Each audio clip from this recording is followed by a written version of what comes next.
ఉండి యుద్ధం చేస్తున్నారు. వాళ్ళ గొప్పతనం కాదండి. పై నుండి యుద్ధం చేస్తున్నాడు ఒకడు, దేవుడితో మాట్లాడుతున్నాడు ఒకడు, దేవుని కర్ర ఎత్తి ప్రార్థన చేస్తున్నాడు ఒకడు. ఆ కర్ర ఏంటి?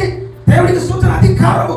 ఆ కర్ర ఏంటి? అదిగో సర్పంగా మారింది. ఆ కర్ర ఏంటి? ఎర్ర సముద్రం 2 పాయలుగా చేసింది. ఆ కర్ర ఏంటి? బండలు కొట్టి నిలిచిన ఆ కర్రను ఎత్తి ప్రార్థన చెయ్యగా ఇక్కడ మోషే ప్రార్థన ద్వారా యుద్ధం చేస్తున్నాడు.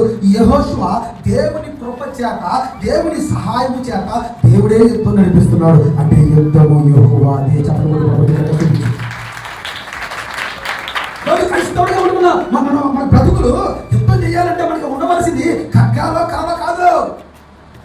ఈరోజు దేవుడి యొక్క ప్రసంగము, దేవుడు మనకి చెప్తున్న మాట తెలుసా? యుద్ధము యెహోవాదే అంటే యుద్ధం ఆయనే చేస్తాడు. యుద్ధం ఆయన చేతుల్లోనే ఉంది, నిర్ణయం ఆయన చేతుల్లో ఉంది. మనం చేయవలసిన పని ఏంటి? ఇక్కడ మోసే చేస్తున్న పని ఏంటి? ఇక్కడ గమనించిన ప్రేమ సంఘం, ఈరోజు దేవుడు కొన్ని విషయాలు మనకు మాట్లాడాలని ఆశపడుతున్నాడు. ప్రేమ సంఘం, the battle belongs to God.